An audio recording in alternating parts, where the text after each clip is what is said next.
তাকে কিভাবে অপমান করা হয়। আমরা হইলো ওই জাতি, আমরা সোনার বাংলাদেশের সোনার বাঙালি। আসসালামু আলাইকুম আমার প্রিয় ভাই বোন বন্ধুরা এবং আমার সম্মানী ছাত্র ছাত্রী ভাই বোনরা, কেমন আছেন সবাই? আশা করি আল্লাহর অশেষ মেহেরবানিতে আপনারা সবাই ভালো আছেন। আমি আসলে এমনি ভিডিও করি, সত্যি কথা, কিন্তু দলীয় ভাবে কোনো কথা বলি না, আজ পর্যন্ত বলিও নাই। আজকে দুঃখের বিষয়, কিছু বিষয় নিয়ে কথা বলতে হয়, না বললেই নয়। আমাদের দেশে দেশে গণতন্ত্রের দাবি আন্দোলন হবে, এটা স্বাভাবিক, এটাতে আমি একমত, ছাত্রদের সাথে আমিও একমত। তবে কিছু জিনিস, সেটা হলো কি, আজকে একটা আরবি আমাকে একটা ভিডিও দেখাইলো, দেখায় কইতাছে বাংলাদেশ করলো আলিবাবা।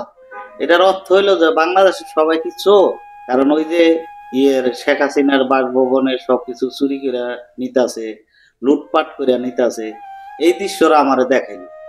তরে বুঝানোর মতো ভাষা আমি পাই নাই।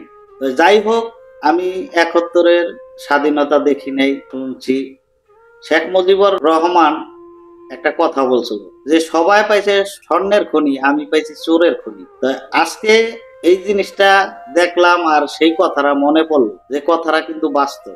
আমাদের দেশে সবাই যেই কাণ্ড করছে, সবাই বলতে না, কিছু কিছু লোক সংখ্যা, এরা কি ছাত্র না ছাত্র নামের ভেষধারী? দেখেন, গণভবনে বাসভবনের ভিতরে কিছু লোক যাই ওপেন সিগারেট খাইতেছে। এরা যদি ছাত্র হয়, এদের কাছ থেকে আমরা আমাদের নতুন প্রজন্ম কি শিখবো? জাতির কাছে আমার প্রশ্ন, আপনারা কি বলতে পারেন নতুন প্রজন্মে তারা কি শিখবো?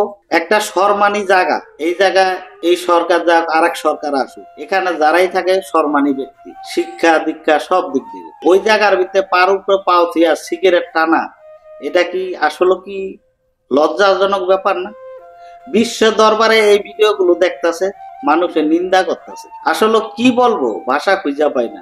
এই হলো আমাদের বাংলাদেশের। যাই হোক, অবশেষে একটা কথা বলি, যারা প্রবাসে আছেন, যে যেই দলই করেন, আজকের দিনের তারিখে বাংলাদেশের যে টাকার মান, সেটা কত একটু লেখা রাখেন, এবং 2 বছর পর এটা কত হয়ে দাঁড়ায় সেটা একটু মিলিয়ে দেখেন, ঠিক আছে?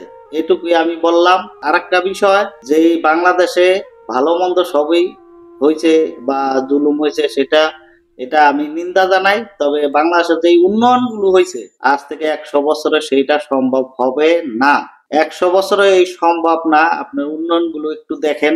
ভালো থাকবেন। আমরা এই জাতি, শেখ মুজিবুর রহমান সে দেশের জন্য কিছু হলেও করছে, কিন্তু আজকে তাকে কিভাবে অপমান করা হয়। আমরা হইলো ওই জাতি, আমরা সোনার বাংলাদেশের সোনার বাঙালি, কিন্তু আজকে আমরা ওই জাতি। প্রমাণ করে দিলাম যে আমাদের যদি কেউ উপকার করে, তাকে বাস আমরা দিবই দিব, সেটা হোক বনবাস, সেটা হোক আইকেলাবাস, অবশ্যই দেব।